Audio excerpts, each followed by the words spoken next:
Olá, seja bem-vinda a mais um podcast Empreendedora na Real. Eu sou a Karina Santos. E eu sou a Miriam Olívia, e no episódio de hoje nós temos uma convidada muito especial, que é a Gabriela Argolo.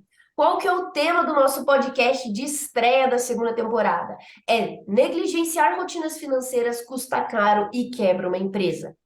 Vejam, a Gabriela Argolo trabalha numa empresa de soluções financeiras com o propósito de criar um mundo onde a falta da gestão financeira não será mais um motivo para uma empresa quebrar. Nosso principal serviço é a terceirização financeira, porém trabalha com consultoria, cursos e treinamentos voltados a pequenas e médias empresas. Gabriela, explica um pouco quem é você aqui para os nossos ouvintes. Então, meu nome é Gabriela Argolo, eu sou contadora de formação, mas trabalho atualmente aí com finanças empresariais. Então, todos os serviços hoje que eu presto é voltado para a gestão financeira das pequenas e médias empresas, justamente nesse intuito aí de criar um mundo, ou pelo menos tentar, né, buscar criar um mundo onde a falta de gestão financeira não seja mais um motivo para que as empresas no Brasil quebrem.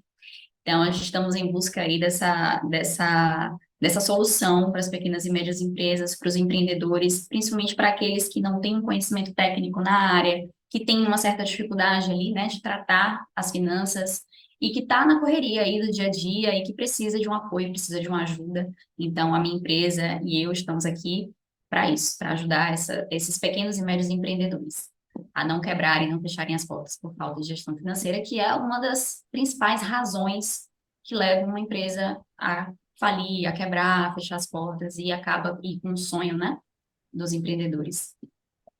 Ai, Estamos aqui. Gabi, que bom, hein? Porque eu vou te falar, esse negócio de falar de dinheiro, mulher, é uma questão que mexe muito com a vida de todo empreendedor. E eu acho assim que para nós mulheres ainda é uma questão ainda mais delicada, né? Porque nós viemos de uma cultura onde o homem é que é a figura que sustenta, o homem que cuida da questão das finanças, né?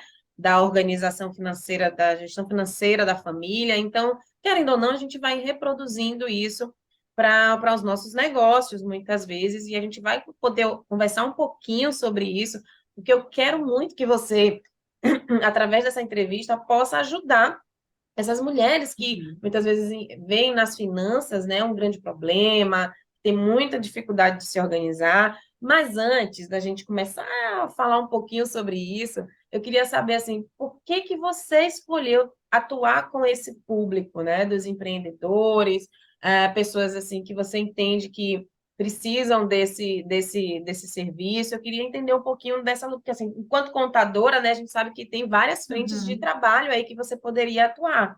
Então, eu queria que você contasse Uhum. um pouquinho como foi decidir trabalhar para esse público, como que foi essa jornada até aqui, para a gente poder conhecer um pouquinho mais da sua história. Eu costumo dizer que as finanças me escolheu, não o contrário, né? Porque eu comecei a trabalhar com isso antes mesmo de fazer faculdade, antes mesmo de entrar na área contábil, né? Na faculdade de Ciências Contábeis. Eu comecei a trabalhar muito cedo, então desde os 18 anos eu já estou trabalhando com finanças. Então foi o meu primeiro trabalho e único até hoje. Mas aí eu entrei na faculdade, né, de Ciências Contábeis, mas o meu objetivo, na verdade, nunca foi o empreendedorismo. Nunca foi, eu nunca tive esse sonho de empreender, né? O meu sonho sempre foi entrar na área de concurso público. Então, desde antes de entrar na faculdade, durante a faculdade, até pós-faculdade, pós-formada, eu sempre estudei para prestar concurso público. E aí, por acaso, eu caí aí no empreendedorismo, bem por acaso mesmo, né? Eu trabalhava no financeiro de uma empresa, que logo fecharia, né? Ia fechar, e eu sugeri a minha chefe da época de fazer o financeiro enquanto havia aquele processo ali de fechamento da empresa, né? Que eu fizesse o financeiro dela, só que de forma remota, em casa. Então, ela me demitiria, e enquanto rolava o processo de fechamento da empresa, eu faria a parte aí do meu trabalho que eu já fazia antes em casa. Isso foi ali por volta de 2019, foi um pouco antes da pandemia começar. Foi ali em outubro, mais ou menos, de 2019. Então, eu comecei a fazer o BPO financeiro, que é a terceirização financeira, sem saber que eu estava fazendo a terceirização financeira, na realidade, né? Foi uma sugestão que eu dei e comecei a trabalhar com isso. E depois eu descobri que existia um mercado por trás, existia já uma profissão de BPO financeiro, empresas que trabalhavam com a terceirização financeira. E aí eu descobri que eu poderia levar esse trabalho para outras empresas, além daquela que eu já estava ali oferecendo. Então, acabou que comecei no empreendedorismo meio que por acaso, comecei assim. E aí eu fui oferecendo esse serviço para outras empresas e comecei a criar uma cartela. E aí, quando eu vi, eu já estava empreendendo, já estava com CNPJ, já estava nesse dia a dia aí louco. E aí, o concurso público ficou para trás, e a contabilidade ficou para trás, e ficou tudo para trás. Comecei uma carreira nova aí, né, digamos assim. E aí, eu usei a minha experiência, querendo ou não, por mais que eu tenha deixado a contabilidade um pouco para trás, toda a parte teórica ali, contábil que eu tenho, e um pouco da parte prática também ajuda muito no meu trabalho de hoje, porque finanças e contabilidade são áreas que estão correlatas, né, estão ali ligadas, unidas. Então, o meu conhecimento técnico da área contábil influencia muito no meu trabalho hoje financeiro, e eu tenho contato com contadores todos os dias, né? Os contadores dos clientes que eu atendo, das empresas que eu atendo, então a comunicação fica mais fácil. Então, a minha graduação não foi à toa, né? Eu consigo utilizar o meu conhecimento, a minha graduação no trabalho que eu faço hoje, por mais que não seja um trabalho direto de contabilidade. Então, comecei assim. Não, que eu vejo que várias empreendedoras às vezes entram uma faculdade e às vezes acham que é só aquilo que elas podem fazer, né? E é muito legal, e eu vejo que assim, não é só uma amarra daquilo que você pode escolher enquanto profissão, mas é uma amarra no sentido assim de que muitas vezes alguém tem uma formação e pensa assim, ah, mas eu não posso fazer que nem aquela empresa, porque aquela empresa não é do meu ramo. E às vezes começam a reproduzir um monte de modelo de negócio que você nem sequer experimenta outra coisa, né? Então eu gostei bastante de saber dessa forma como você conseguiu gerir o teu conhecimento e criar uma nova forma de atuar, né? E eu queria entender um pouco melhor do teu trabalho, se você trabalha, então, entendi essa ideia da terceirização financeira, que eu acho que é bem legal a gente aprofundar isso mais para frente, Uhum. mas eu queria saber sobre planejamento de negócio, porque eu vejo, pelo menos da experiência do meu escritório, né, um dos pontos essenciais e chave foi a gente ter um planejamento financeiro desde o primeiro dia que a gente decidiu abrir o escritório. E eu vejo da experiência de vários colegas advogados e muitos deles não têm esse planejamento, eles vivem, você recebe, você paga a conta daquilo que você recebeu no dia, às vezes eles recebem algum valor e eles já distribuem para os sócios e não fazem um planejamento mais a longo prazo. Eu queria saber se você trabalha também com relação ao planejamento de negócios. Sim, a gente faz também planejamento financeiro. É engraçado, esse papo a gente teve lá na live, né, Karina? Na live que a gente fez lá no portal, a gente teve esse papo que eu falei justamente disso. No mundo ideal, é lógico que ter um planejamento de negócios, ter um planejamento financeiro antes de iniciar qualquer empresa é o ideal. No mundo ideal, esse é o melhor cenário que se tem, né? Mas a gente trabalha, a gente vive num país onde falta conhecimento das pessoas. E muitas vezes as pessoas começam um negócio por necessidade. E quando ela começa um negócio por necessidade, infelizmente ela não consegue fazer esse planejamento, não consegue muitas vezes ter um caixa ali que seja o suficiente para que ela comece uma empresa e que ela consiga ter uma garantia de um determinado período até a empresa começar realmente a faturar e a fazer dinheiro e se manter, né? Então, num cenário ideal, sim, claro, o planejamento financeiro era a primeira coisa que a empresa tem que fazer. Mas não é o que acontece na maioria dos casos. E aí realmente é que entra a parte ali da necessidade de ter alguém especializado, alguém que possa ajudar, e que muitas vezes também é uma entrave, uma dificuldade, porque quando a pessoa começa a empreender, ela está sozinha, ela não tem caixa, ela não consegue pagar para outras pessoas ajudarem ela não consegue delegar atividades, porque está começando.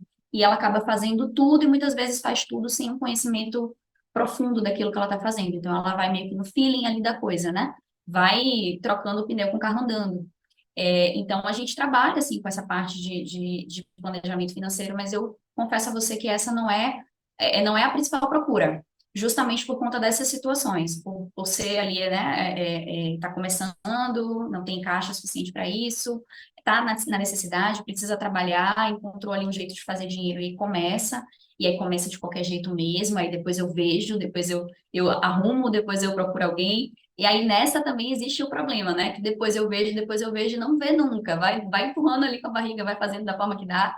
E aí, muitas vezes, quando vai realmente procurar ajuda, já tá ali quase no, socorro, precisando ali de um helicóptero ali para resgatar, Já né? está Um se helicóptero de afogando, né, resgate. no mar dos problemas Já, financeiros. exatamente. Normalmente é assim que funciona, né? É difícil encontrar alguém que tenha essa consciência. Às vezes até tem, como eu falei, né? Às vezes é falta de verba mesmo de poder pagar para ter esse auxílio, de ter esse apoio. Mas é difícil ter alguém que tenha essa consciência de dizer assim, não, primeiro eu vou fazer esse planejamento, primeiro eu vou buscar ajuda, primeiro eu vou entender o que é que eu preciso fazer para depois começar a empreender. Então, é bem raro acontecer isso, né? Então, eu te dou até parabéns por isso, que você já começou certo, né, Miriam? Já começou certo ali. Mas é bem raro isso acontecer. Normalmente, as pessoas começam do jeito que dá para começar, né? Esse é o cenário que é real. Esse é o cenário real da coisa. Bom, gente, ó, vocês viram aí que a Gabi, ela tá falando de cenários reais e a gente também fala do cenário ideal, né? Qual seria o mundo perfeito. Mas, ó, só para vocês terem uma ideia, ela comentou aqui sobre uma live que a gente fez no Portal das Empreendedoras. A Gabi, ela é uma das nossas especialistas do portal e ela traz justamente toda essa bagagem dela sobre finanças, né? E aí a gente vai falando sobre educação financeira, sobre a melhor forma de você gerenciar o seu negócio. Então, ela é uma das nossas especialistas. É muito bom ter a Gabi no nosso time. Então, se você quiser também acompanhar mais conteúdos da Gabi, tá lá no Instagram. Se você ainda não segue o Instagram, @Portal das Empreendedoras, segue lá que você vai conhecer não só a Gabi, mas o nosso time completo de especialistas e vai também poder ver essa live incrível que tá salva lá que a gente gravou, tá? Então não perde essa oportunidade. E aí, Gabi, já que você já falou aí de alguns problemas que já disse para a gente que essa questão do planejamento não é a maior procura, eu queria saber de você. Qual é o maior problema que chega para você? Quando o cliente vem para já nesse pedido de socorro, sabe aquele mar que você mostra ele assim, ó, caindo, afundando, sabe? Afundando com a mãozinha para cima, bem isso aí. Conta para gente, qual é o problema que ele já vem, traz no seu colo e pede, Gabi, pelo amor de Deus, me salva aqui. Os problemas são os mais diversos possíveis, né? Mas tudo gira em torno ali da falta de organização mesmo, né? Eu sempre falo que o problema, na verdade, ele nunca está no financeiro. Tem sempre algo por trás e o financeiro ele mostra os sintomas. Ele diz ali o que é que não está funcionando, né? Porque o que não está funcionando. A gente precisa investigar um pouquinho mais a fundo para entender o que é que está ali por trás para estar com um problema no financeiro. Mas normalmente a maior queixa é assim, que eu não sei o que é que está acontecendo com o meu dinheiro, eu não sei para onde é que está indo o dinheiro. O dinheiro entra, mas ele não sobra. Para onde é que ele está indo? Então é como se o dinheiro ele não fosse conseguisse, se não conseguisse ver o rastreio dele, desde a entrada até a saída. Então tá sem as pessoas, os empreendedores, eles estão sem entendimento do que ele está fazendo, do que está acontecendo, do que está pagando, do que está recebendo. Então, a falta de organização financeira é muito grande. E aí entra aquela questão também de misturar as finanças pessoais com as da empresa. Isso acaba influenciando muito. Muitos empreendedores ainda cometem esse erro.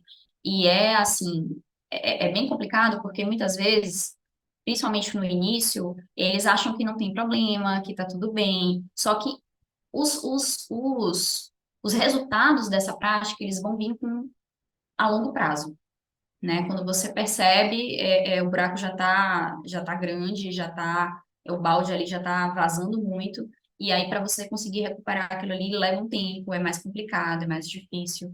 Então, a falta de organização financeira é uma das principais queixas, de não saber o que está acontecendo, de não ter respostas, não sabe quanto lucra, não sabe se lucra, muitas vezes está tendo prejuízo, não sabe, não sabe quanto é que está faturando, não sabe com que gasta, muitas vezes está gastando além do que deveria, às vezes está com uma estrutura física inchada, está pagando um custo muito alto de se manter.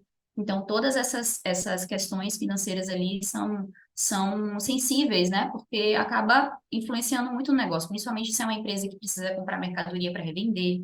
Então, precisa ali muitas vezes ter um crédito no mercado, precisa faturar para poder conseguir pagar tudo aquilo ali, né? Toda a mercadoria para revender, falta de capital de giro também é um problema muito sério, porque não tem dinheiro, não tem reserva, então acontece um imprevisto, não tem de onde tirar. Então, tudo isso aí são questões bem complicadas. Outra também que é bem recorrente, e aí já é para um nicho específico, que é para serviços recorrentes, né? Empresas que trabalham com algum tipo de assinatura ou mensalidade, que é a questão da inadimplência. né? Inadimplência alta, os clientes não pagam, e aí ele tem uma falha na cobrança, tem uma falha no envio da mensalidade para o cliente pagar. Então, essas questões também, né? Inadimplência, falta de organização financeira e falta de informação. Não sabe o que está acontecendo, falta de clareza do que está Achei acontecendo no bem, negócio dele. achei bem interessante esses teus exemplos, porque minha mãe, ela se aposentou da advocacia e agora ela sempre foi artista e agora ela revende, né, umas xícaras personalizadas que ela faz. E um dia eu falei assim, não, mãe, vamos organizar a próxima campanha, né? Tentei colocar ali um pouco do meu método virginiano na artista, né? E ela falou assim, ai, mas o meu problema está sendo as caixas. Daí eu falei, bom, vamos comprar uma mais barata, né? A primeira coisa que eu pensei. Daí minha mãe falou, não, eu quero uma caixa dourada. Tem que ser dourado, que minha marca é dourada. E quando a gente foi colocar no papel os valores, a gente percebeu que a caixa era R$ 40. E ela demorava 2 dias para fazer a caixa. A caixa era mais cara do que o custo da própria xícara. Entende? E daí eu falei, mãe, o teu gargalo aqui nas contas tá na caixa. A gente precisa descobrir uma caixa mais barata, porque daí eu percebi justamente isso que você comentou. A gente foi marcando tudo que ela gastava, quando gastava de gás, quando gastava de tinta, tudo mais. E a gente chegou nessa conta de que ela vendia por 75 e o custo era 72. Eu falei, mãe, não tem como, entendeu? Porque a A diferença margem é baixa. não, e a diferença é o que ela está ganhando pelo esforço, o trabalho dela. Eu tava medindo o custo só de material. Daí eu falei, não, vamos achar outra caixa, né? Daí eu acabei achando ali na Shopee uma outra caixa, ela achou, tive que fazer uma grande pesquisa de mercado, né? Mas ela acabou, para agradar do jeitinho que ela queria, ela acabou achando. Mas eu achei bem interessante, Gabi, porque às vezes a gente fala assim, que nem você comentou, nossa, o empreendedor não sabe quanto que ele gasta. Mas eu acho que esse exemplo da minha mãe é justamente isso, sabe? Ela tem a arte dela, ela quis mandar, vende para as colegas, o negócio está girando e ela quer fazer algo que tem a ver com a marca dela e ela não senta para fazer essa conta, não tem essa orientação, não tem essa Uhum. rotina, né, de fazer isso. E quando a gente percebeu o gargalo, realmente foi algo transformador, para falar, não, tem alguma coisa errada aí, né? Eu acho que esse é um grande ponto do financeiro. Eu acho que Uhum. ele indica muito, né, como você mesmo disse, os problemas que podem ter ali na empresa, né? Uhum. E esse exemplo que você deu, ele acaba refletindo justamente em outro desafio dos empreendedores no sentido nas finanças, que é a precificação. Precifica errado, justamente por não ter essa consciência dos custos, acaba precificando errado. E aí vende com preço abaixo do que deveria vender e não consegue manter aquela atividade, porque realmente a conta não vai fechar. Se eu tô recebendo a menos do que eu deveria, a conta não vai fechar. Meu custo está mais alto que a minha receita, como é que vai, né? Alguma coisa aí não vai funcionar. Então, essa é uma outra dor também que é bem forte dos empreendedores, não saber qual é o preço que coloca no produto e no serviço. Principalmente no serviço, porque produto a gente ainda consegue quantificar, né? Mas quando é serviço, que é o nosso tempo, é mão de obra, é a nossa hora de trabalho, ainda fica ainda mais desafiador, né? Porque como é que eu vou precificar minha hora de trabalho? Lógico que existe um método para isso, né? Mas é Precificação tem você quem método. sabe o método, né, Gabi? Essa é a grande coisa, né? É É, você que sabe o método. precificação tem método, a gente precisa usar um método, não pode ser baseado no achismo, não pode ser baseado na concorrência, porque, meu concorrente está vendendo por X, eu vou vender por X também. Só que muitas vezes, aquela outra empresa, por mais que seja do mesmo segmento que a sua, ela tem outros custos, ela tem outras despesas, ela está em outro lugar, às vezes em outro estado, em outra cidade, em outro bairro, o custo dela é outro. Às vezes ela tem um funcionário, você não tem, então não tem como você precificar com base apenas na concorrência. Claro que analisar a concorrência é importante, né? Você tem que analisar o preço de mercado que está sendo circulado aí, a mercadoria, o seu serviço, enfim.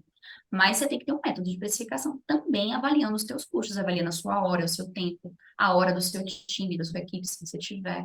Então, tudo isso aí. Vou pegar esse gancho, tá? Depois eu passo para a Karina, né? É sobre avaliar o preço da concorrência. Né? Você falou então que esse é um ponto importante, mas você já disse então que existem alguns elementos que podem não dar o mesmo resultado que você. Como que você avalia? Eu quero fazer duas perguntas, né? O, o preço da concorrência como um critério para você definir o seu próprio preço, né? E essa tendência que a gente está vendo hoje da precificação alto ticket, né? Você tentar jogar o teu ticket mais alto para gerar um fluxo de caixa com menos serviço. Você acha que isso vale para todo mundo? Podemos seguir essa precificação da concorrência que está subindo os valores? Como que você avalia essa questão? Eu acredito que a precificação ela está atrelada ao valor que o cliente dá ao produto ou ao serviço que está sendo entregue. Ele jamais vai avaliar o preço pelo preço, porque muitas vezes você pode estar vendendo, digamos, uma consultoria. Eu vou citar uma consultoria. Você vende uma consultoria por R$ 100 a hora e eu vendo, um exemplo, tá, gente? Você vende a R$ 100 a hora e eu vendo a R$ 1.000 a hora. São preços completamente diferentes, o serviço parece ser o mesmo, mas o valor que eu vou entregar é um, o valor que você vai entregar é outro. Então, se o seu vai muito depender do que o cliente ele está enxergando ali de valor. Se ele enxerga o valor de R$ 1.000, ele vai pagar R$ 1.000, mesmo que ele saiba que existe uma de R$ 100 a hora. Então, preço não é só preço. É que quando você precifica um serviço ou um produto, você não pode avaliar apenas a concorrência ou apenas o custo. Você tem uma cadeia de elementos para avaliar. É um conjunto de fatores. Você vai avaliar a concorrência, você vai avaliar o seu custo, você vai avaliar a sua experiência, o seu conhecimento, o seu know-how naquilo que você está fazendo. Porque aí, se o cliente der valor ao teu conhecimento, ao teu know-how, à tua experiência, vai pagar o preço que você colocar. Ele vai pagar o preço que você colocar. Então, isso é muito relativo, assim, bem relativo. Não tem como a gente bater um martelo, é assim que tem que ser feito ou não. O que eu acredito você tem que avaliar todos os fatores. Todos os fatores. Você não pode Gabi, usar apenas um elemento. e você falando assim, uma coisa que me remete muito é essa questão do posicionamento, né? Eu acho que o valor ele está muito ligado a isso, né? E o preço ele passa também por essa percepção de posicionamento, é como que as pessoas veem esse profissional, veem essa marca, e a partir disso elas pagam pelo que vale aquilo até, digamos, socialmente falando, né? Tem uma marca que outro dia até mostrou, foi uma maior polêmica que vendia um sapato, né? Não vou falar a marca aqui, porque eu não sei nem pronunciar esses negócios chiques, viu? Esses trem rico. Ó, a marca essa que vendia um negócio de um sapato todo acabado, rasgado, com a Eu aparência toda sei que marca bizarrinha. é essa. E era caríssimo, mulher. Eu dava meus olhos, meus dois olhos e não pagava o sapato, né? Detalhe. E aí, o que que a gente percebe, né? Que é muito isso também, né? De como que é construído esse posicionamento de mercado dentro dessa, dentro do cenário em que está inserido, né? E aí a pessoa, enquanto profissional, ela precisa ver também como ela está se posicionando em relação à concorrência, qual é a percepção do público dela em relação ao trabalho que ela faz, para chegar nesse fator alto Uhum. ticket, né? Nessa questão do preço que se destaca diante de outros profissionais que às vezes prestam o mesmo serviço, mas que conseguem aí, enfim, né, ofertam por um ticket mais baixo. E aí tem uma coisa que a gente conversou na nossa live, que eu acho bem legal a gente falar aqui também, que eu acho que tem muito a ver também nessa questão do tema desse podcast de hoje, que é a questão da rotina financeira, né? Que é aquela diferença que tem entre o que você fatura e o que você tem em caixa, não é assim? Porque muitas E o vezes você lucro? tem o lucro, exatamente. Então, porque às vezes você faz uma venda naquele mês, só que é uma venda parcelada, então o que de fato entrou não foi o valor total da venda, né? Uhum. Falando em números ali, falando em fechamento de caixa, digamos assim, o que entrou não foi o valor total da venda, foi a parcela do valor total da venda. E muitas vezes as pessoas se atrapalham um pouco na hora de fazer essas continhas, né, Gabi? Eu queria que você desse para a gente mais ou menos assim uma orientação em relação a isso. Como que a gente se organiza financeiramente quando ocorrem situações como essas, por exemplo, de uma compra parcelada, e até trabalhar um pouco, Gabi, essa questão dessas nomenclaturas, né? O que é o faturamento, o que é o lucro. Mostra um pouquinho para a Uhum. gente como que a gente consegue visualizar isso, né, de uma maneira didática, que eu sei que você tem, Uhum. e quem está ouvindo a gente consiga também perceber a diferença de cada momento desse, né, dentro desse processo financeiro, para que não fique aí se confundindo ou, de repente, fazendo uma contabilidade em cima de algo que não é real. Então, existe realmente essa confusão, né? Que as pessoas fazem, os empreendedores fazem entre faturamento, o que é caixa, o que é lucro, né? Faturamento é tudo aquilo que eu vendo no mês, e não necessariamente eu vou receber tudo que eu vendi naquele mês, principalmente se eu vendo ali no cartão de crédito, se eu vendo parcelado a prazo. Então, o faturamento é aquilo que eu vendi dentro do mês. E aí, o que eu vou receber, pode ser que eu receba dentro daquele mês, pode ser que eu receba nos meses subsequentes. E lucro é o que sobra do que eu faturei, depois de pagar tudo que eu tenho que pagar, todos os custos, todas as despesas, é ali o que sobra, né? Normalmente as pessoas pegam o faturamento e acham que estão lucrando aquilo tudo ali, né? Mas, ó, não. Não, não, não. É bem um valor bem menor do que você está faturando ali, né? Você tem que pagar, afinal de contas, o faturamento, você tem que pagar suas contas, aluguel, telefone, seus funcionários, a compra da mercadoria, você tem que pagar os seus prestadores de serviço. Então, não é tudo ali que você fatura que vai ser considerado o seu lucro. Então, a gente precisa trabalhar, e as empresas precisam trabalhar com planejamento orçamentário. Precisa ter um orçamento do que vai ser pago, do que vai ser recebido dentro dos próximos meses. É claro que é um planejamento orçamentário, ou seja, planejamento, é um plano, não necessariamente vai seguir daquela forma, mas é um ponto de partida para que você consiga ter uma visão de longo prazo do que tem a receber e a pagar na sua empresa. E você vai trabalhar com base nisso. E vai ali alterando o planejamento conforme os meses vão passando, se você vai vendendo mais, se você vai reduzindo custos, reduzindo despesas, ali você vai mexendo no orçamento, mas sempre trabalhando com orçamento. Esse é o cenário ideal que a gente tem que ter, para justamente a gente saber onde é que vai apertar, onde é que o mês vai apertar sazonalidade, por exemplo, tem empresas que são sazonais, que vão vender mais no verão, vão vender menos no inverno. Então, nesses meses que eu vou ter uma queda de faturamento, qual é o meu plano? O que é que eu vou precisar fazer para conseguir me manter naquele período? Então, a empresa precisa ter um planejamento orçamentário, saber que o faturamento não vai receber ali naquele momento todo de uma vez, provavelmente, principalmente se ela trabalha a prazo, né? Se ela trabalha à vista, maravilha. E aí ela vai receber realmente tudo ali no momento em que ela está faturando. E saber que o lucro, ele não é tudo que vendeu, não é tudo que você vendeu, e principalmente o lucro não é para ser 100% distribuído aos sócios, como a gente vê muito por aí também, né? Chegou ali final do mês, qual foi o resultado? Oba, pego tudo para mim.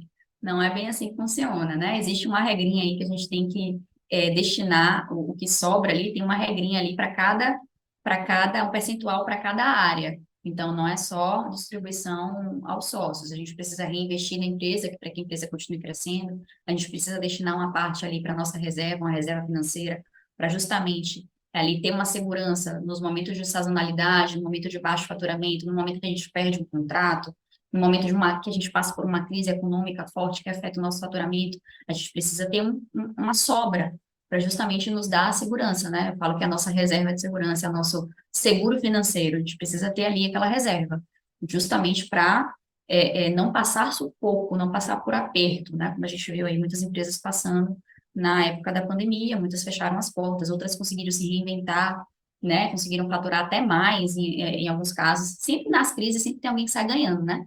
E que bom, né? Sempre tem aquela parcela ali da população que sai ganhando, e tem outras que não, sofrem muito mais. Então, a gente precisa trabalhar com planejamento orçamentário, sempre pensando que existe essa diferença entre o faturamento, entre o que vai entrar no caixa, e o lucro. Nunca, jamais misturar essas nomenclaturas aí. Eu sei que para quem não tem conhecimento técnico, às vezes, né, se confunde ali um pouquinho com os nomes, né? Mas é o que a gente chama na contabilidade de regime de caixa e regime de competência. Então, é a diferença do regime de caixa e o regime de competência, né? Que contabilmente falando, a gente usa muito o termo regime de competência, que é tudo ali que eu faturei dentro do mês, que é o regime de competência. O regime de caixa é tudo que entrou dentro do mês, que é o termo ali do financeiro mesmo. A gente trabalha com o regime de caixa. Eu vou avaliar tudo que eu estou recebendo dentro desse mês, não o que eu estou faturando. Porque, na realidade, o que importa dentro do financeiro é quanto está entrando, quanto está saindo e quanto está sobrando, né? Não necessariamente só a venda. É claro que a venda, o faturamento é um valor, um índice importante, saber quanto eu estou vendendo. Mas eu preciso também ter mais atenção no quanto é que está entrando, né? Porque muitas vezes eu posso estar vendendo e não estar recebendo. E aí que entra a questão também que a gente estava falando agora há pouco da inadimplência, que muitas empresas sofrem com isso. Vendem muito, não recebem, porque o cliente está inadimplente, o cliente não paga. E aí eu falo também muito sobre isso, que faturamento muitas vezes é uma métrica de vaidade, porque os empresários ficam muito pensando nisso, né? Eu quero vender, eu quero vender, eu quero vender, faturar, faturar, faturar, faturar, faturar, faturar. Beleza, ótimo, faturar é ótimo, mas desse faturamento está entrando? você está recebendo desse faturamento?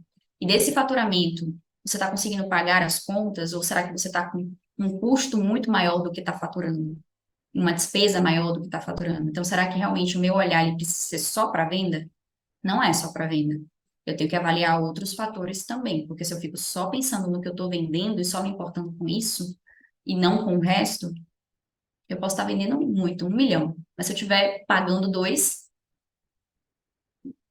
eu não vou estar, eu vou estar no prejuízo, Eu né? achei bem interessante isso, porque muitas vezes a empresária foca, né, então, em faturar, em receber mais, mas ela não está vendo que o custo dela está crescendo junto. Eu vejo que, ou às vezes até mais, né, no mercado digital, Uhum. quando entra a métrica do patrocinar a publicação, né, você entrar com dinheiro nas redes, é muito dinheiro que vai nisso, né? Então, realmente, fazer esse planejamento é algo essencial. Eu gostei também bastante da fala que você falou com relação às cobranças, né? Aquilo que você faturou, mas você não está recebendo. Eu já recebemos uma empresa aqui no escritório que ela dava cursos, né? E quando a gente foi ver, assim, tinha muita gente que não tinha pago mensalidade dos cursos. Só que eles não faziam as cobranças, o financeiro interno não conseguiu se organizar nesse sentido. Então a gente entrou para justamente começar numa cobrança judicial para tentar resgatar esses valores.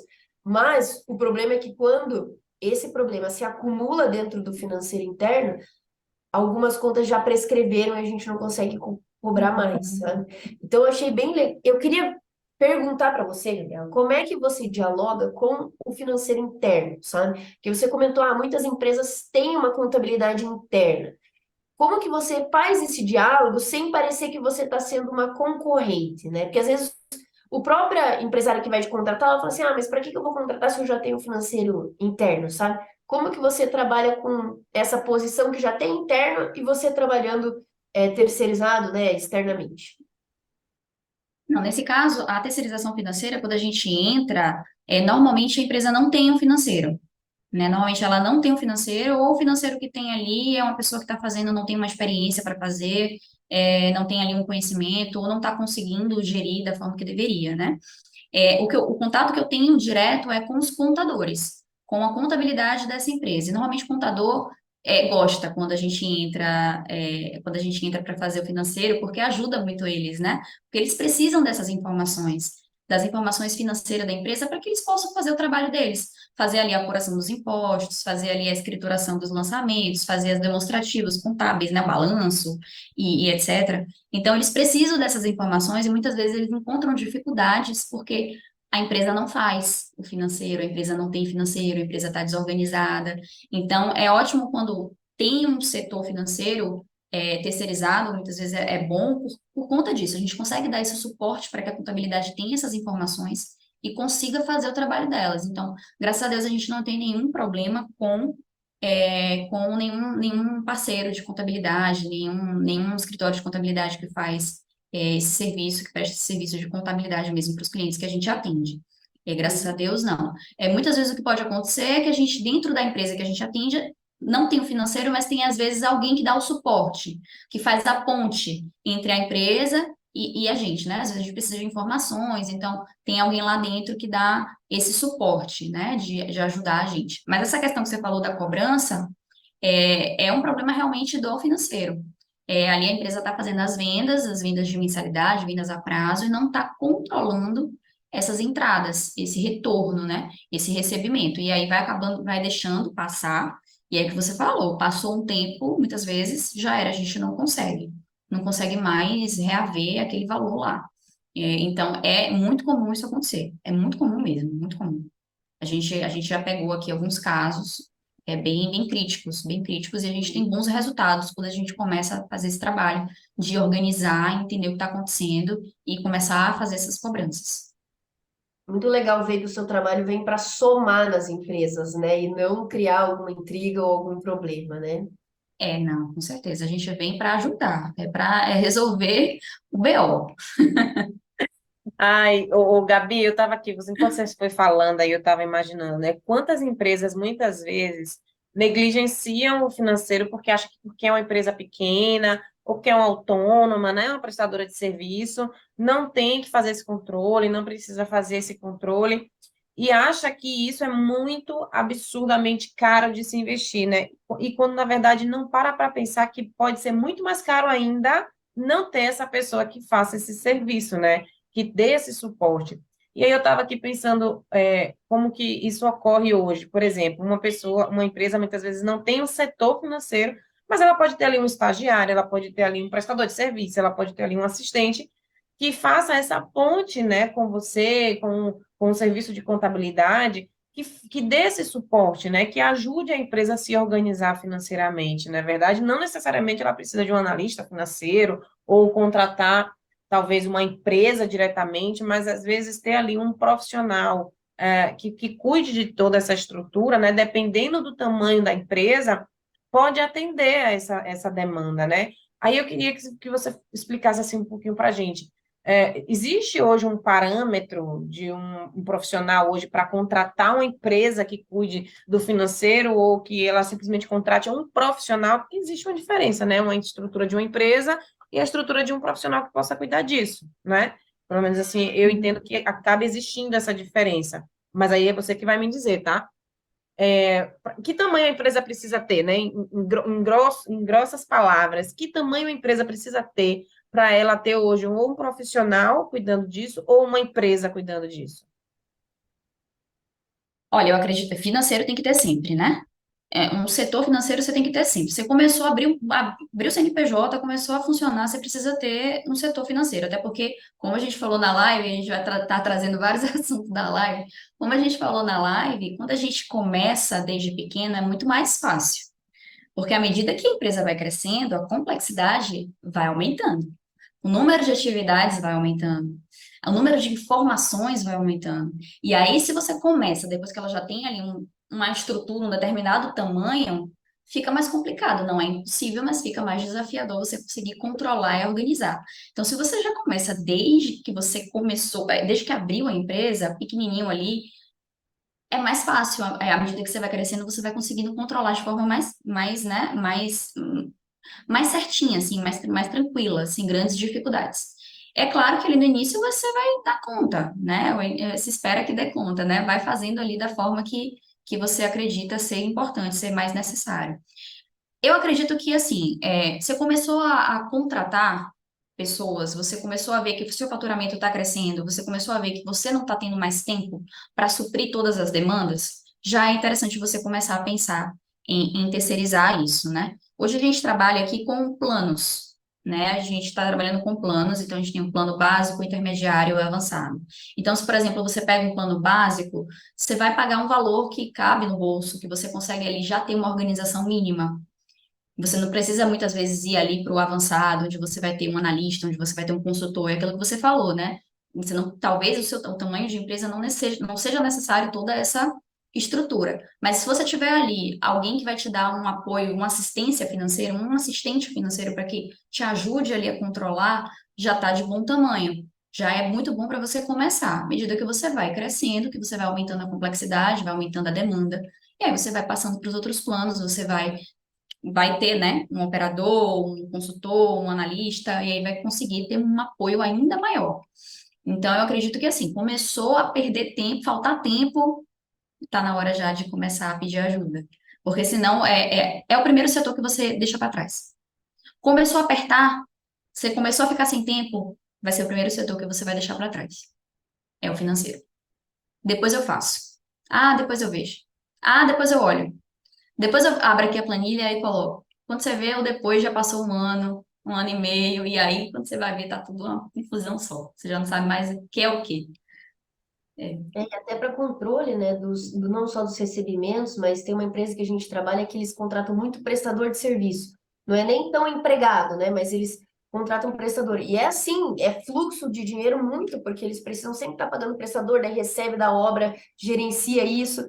E eles, inclusive, estão nesse processo de migração para o BPO financeiro, justamente para poder organizar isso, nada atrasar, emitir nota fiscal, né? Querendo ou não, é tudo isso que entra nessa conta, né, Gabriel? Mas eu É achei tudo isso.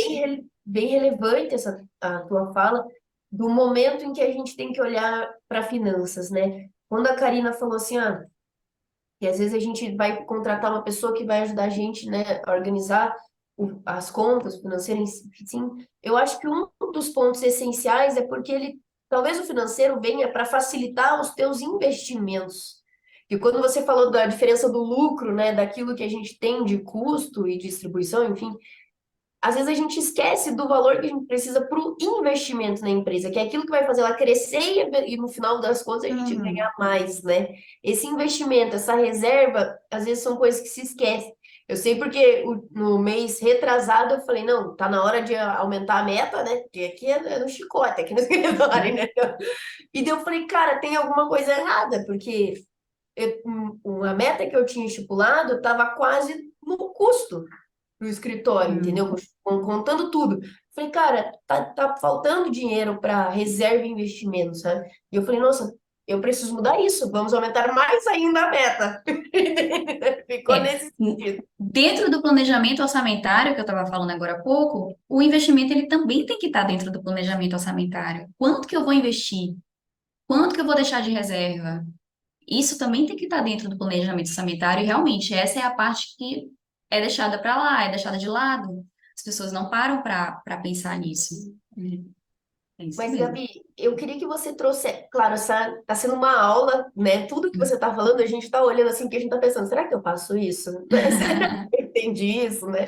A gente tá revisando aqui nos Não, nossos próprios e assim, negócios, né? não tô fazendo. Ai, meu Deus. E era para fazer. Ah, meu pai. Ó, já tô aqui, ó, ainda bem que fica gravado esse negócio, hein? Porque depois eu vou assistir de novo. Ah, Exatamente. maravilha.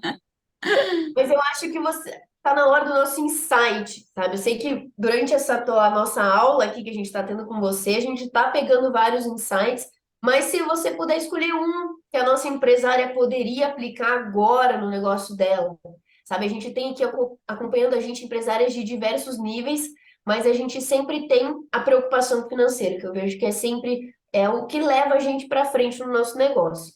Que insight você daria para as nossas empresárias? Olha, eu acredito assim que tem que ter um olhar especial para essa área financeira. Tem que ter um olhar especial. Eu sei que muitas vezes é doloroso olhar para isso, né? Mas precisa ter um olhar especial, porque acaba influenciando na pessoa física, né? Acaba influenciando na empreendedora, no empreendedor que está ali por trás e que, às vezes, muitas vezes, é a única fonte de receita dela, a única fonte de renda dela. Receita não, né? A única fonte de renda dela, para ela sobreviver, para ela pagar as contas. Então, se a empresa dela vai mal, como é que isso vai refletir nela, na vida dela, na família dela, em casa, nos sonhos dela? Então, se eu não tenho um olhar cuidadoso para dentro do financeiro da minha empresa, que é o coração da empresa, que pulsa ali os recursos, né, para que a empresa continue se movimentando, continue pagando o salário, o meu salário, né, o salário ali do empreendedor. Então, se eu não tenho esse olhar, o que é que vai ser, né, do meu futuro, da minha vida? Então, muitas vezes a gente acaba negligenciando, deixando para lá, deixando para depois, ou achando que contratar alguém para fazer isso vai ser caro, ou vai ser, às vezes vai ser trabalhoso, porque vai precisar dar uma atenção ali no início, né, para até passar para a pessoa, o que a pessoa precisa fazer. Muitas vezes a gente vai deixando para lá, procrastinando, só que isso gera um custo muito alto, não só para a empresa, mas para todos aqueles que vivem da empresa. Não só para o dono da empresa, mas para todos os funcionários, todos os colaboradores, para todos os clientes, todos os fornecedores. Existe um ciclo, existe um grupo de pessoas que dependem daquela empresa estar funcionando. Então, a gente precisa olhar para as vidas que estão envolvidas ali e para a vida do empreendedor também, que afinal de contas ele acorda e dorme todos os dias vivendo a empresa, né? Nós empreendedores, nós sabemos como é. A gente vive o trabalho, porque depende da gente, depende ali do nosso dia a dia, do nosso tempo, do nosso investimento de tempo, de força de vontade. Então, depende da gente. Então, se eu não estou olhando para o meu negócio com essa atenção especial que eu tenho que olhar, tudo que eu estou fazendo está sendo em vão. Todo o tempo que eu estou destinando para ele está sendo em vão, porque vai chegar um momento que ele não vai aguentar. E ele vai quebrar. Ele quebrando, quebra os meus sonhos, quebra os sonhos das pessoas que trabalham ali, quebra tudo, né? Então, precisa realmente ter um olhar especial. Eu sei que às vezes incomoda, que é chato, Mas tem que ter, tem que ter. E olha que eu vou dizer assim, um dos depoimentos que eu mais escuto dos meus clientes é, nossa, o quanto que terceirizar o financeiro me trouxe tempo disponível para eu cuidar do meu negócio de uma outra forma, de uma outra maneira, porque eu não preciso mais me preocupar com isso, eu não preciso mais parar para fazer e muito menos ficar me preocupando por não estar fazendo, porque agora eu tenho alguém que faz e eu posso focar o meu tempo em fazer mais receita, em vender mais, em cuidar mais da gestão, em melhorar os processos, em entregar mais valor para o meu cliente. Então, esse eu acho que é um dos maiores benefícios, assim, que a terceirização financeira traz. E esse é um dos depoimentos que eu mais escuto aqui. É o tempo que o empresário ganha para olhar para o negócio dele de uma outra maneira, com um outro olhar.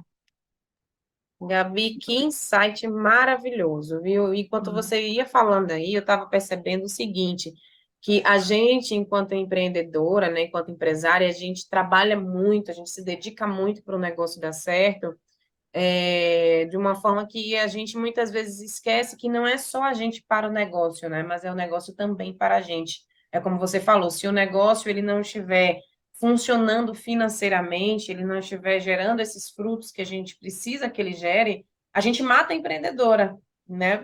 A empreendedora que está ali, que está se esforçando, que está se dedicando, que está muitas vezes trabalhando em várias frentes, não só no financeiro, mas no marketing, na prospecção, né, em várias áreas, porque principalmente para a galera que está aqui ouvindo a gente, assistindo a gente também pelo YouTube, se trabalha sozinha, acaba sendo eu presa, né? E aí vai tomando conta de tudo. Então, se tivesse pelo menos uma área para terceirizar, eu acredito que a primeira área a ter esse olhar mais cuidadoso realmente é a área financeira, porque sem um financeiro que não funciona, mata o sonho realmente da empreendedora, do negócio, como você falou.